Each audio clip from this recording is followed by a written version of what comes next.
Hello everyone, আসসালামু আলাইকুম। আশা করি আপনারা সবাই ভালো আছেন। সো আজকে আমরা কথা বলবো কিভাবে আমরা এরকম 3D মকআপস খুব সহজেই আমরা তৈরি করতে পারি, তাও একদম ফ্রিতে, খুবই অল্প সময়ের মধ্যে। সো কথা না বাড়িয়ে চলে যাই আমাদের মেইন ভিডিওতে। তার জন্য ফার্স্টে আমরা চলে যাব ক্রোম ব্রাউজারে। সেখান থেকে এই ওয়েবসাইটটাতে আমরা চলে যাব। আপনারা এটা ভালো করে দেখে নেন। এখান থেকে আমরা এই ওয়েবসাইটে আসার পরে এরকম একটা ইন্টারফেস আমাদের সামনে আসবে। তারপরে একটু নিচের দিকে আমরা স্ক্রল করে যাব। এখান থেকে আমরা এই যে ফ্রি যে অপশনগুলো আছে, যেগুলো আমরা এখান থেকে দেখতে পাচ্ছি, আমরা যে কোনোটা ইউজ করতে পারবো। আমরা মনে করেন এইটা ইউজ করব। তো এটা ক্লিক করলাম। এখন আমাদেরকে এখানে দুইটা অপশন দেবে। একটা হচ্ছে বেসিক, যেটা ফ্রি, আর একটা হচ্ছে প্রো, যেটাকে মান্থলি আমাদেরকে $19 করে পে করতে হবে। আমি মনে করেন ফ্রিটা ইউজ করব। তো আমি ফ্রিতে যাই। সো এখন কি করতে হবে? এখন হচ্ছে আমাদেরকে আমাদের ডিজাইনটা এখানে আপলোড করতে হবে।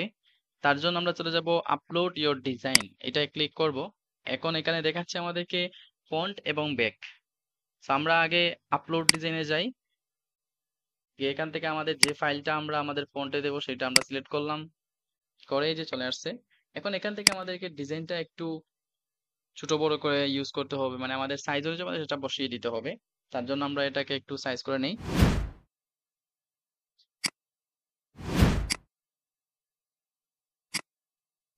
আর অবশ্যই আপনারা যেকোনো একটা কর্নার থেকে, এরকম একটা কর্নার থেকে ধরে, তারপরে কন্ট্রোল এবং শিফট চাপ দিয়ে ধরে তারপরে এটাকে ছোট বড় করবেন, নয়তো একটা নষ্ট হয়ে যেতে পারে।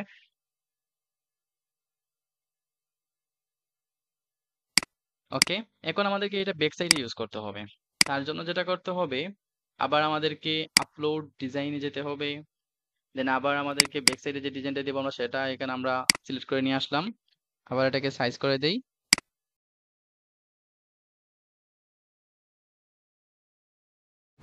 এই যে আমার ডিজাইনটা রেডি, দেখেন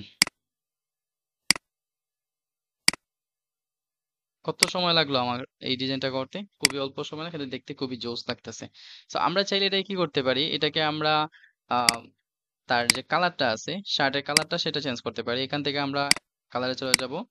দেন এই যে আমাদের পছন্দ মতো আমরা কালার দিতে পারি। আমি এখান থেকে হোয়াইটই রাখি।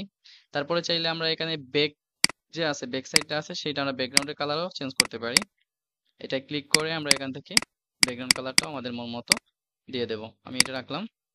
এখন যেটা করতে হবে আমাদেরকে, এই ডিজাইনটা, এই ইমেজটাকে আমাদেরকে সেভ করতে হবে।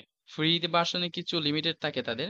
সো আমরা শুধু 3D মকআপ ইউজ করতে পারবো এবং ডিজাইনগুলো আমরা ইমেজ হিসাবে সেভ দিতে পারবো। কিন্তু প্রো ভার্সন নিলে আপনি কি করতে পারবেন, এখানে দেখেন, আপনি এটা অ্যানিমেশন তৈরি করতে পারবেন। এটা হাঁটাচলা করবে, নাড়াচাড়া করবে, এরকম অ্যানিমেশন আপনি পারবেন, কিন্তু যেটা ফ্রিতে পারবেন না। তারপর আরো কিছু কাজ আছে যেটা আপনারা যদি প্রো ভার্সন নিয়ে থাকেন তাহলে সেটা দেখে নেবেন। সো আমরা এখন এটাকে এক্সপোর্ট করব। তার জন্য আমরা এক্সপোর্টে ক্লিক করব। এক্সপোর্টে ক্লিক করার পরে এখান থেকে আপনি সাইজটা আপনার মতো নিতে পারেন, এই সাইজ নিতে পারবেন, এটা নিতে পারেন। আমি অটো নিলাম, অটো সাইজ যেহেতু ফ্রি ভার্সন সো একটু লিমিট থাকবেই। তারপরে হাই দিয়ে দেই। এখান থেকে এক্সপোর্ট ইমেজ, এক্সপোর্ট ইমেজে দিলে আমরা সেটাকে ইমেজ হিসেবে আমাদের এখানে সেভ হয়ে যাবে। তো আপনারা যদি প্রো ভার্সন নেন তাহলে ভিডিও বানাতে পারবেন, অ্যানিমেশন ভিডিও বা 3D মডেল যেগুলো আছে সেগুলো মডেলদের উপরে সেটা ইউজ করে আপনি ভিডিও আকারে সেটা সেভ করতে পারবেন। তো আমরা যেহেতু ফ্রি ভার্সন নিচ্ছি সো আমাদেরকে এতটুকুই লিমিট আছে আমাদের। তো আপনারা চাইলে এরকম ট্রাই করে দেখতে পারেন, অথবা আপনাদের উপকারে আসবে। আর যদি ভালো লাগে তাহলে অবশ্যই লাইক, কমেন্ট এবং শেয়ার করতে ভুলবেন না। থ্যাংক ইউ সো মাচ পাশে থাকার জন্য।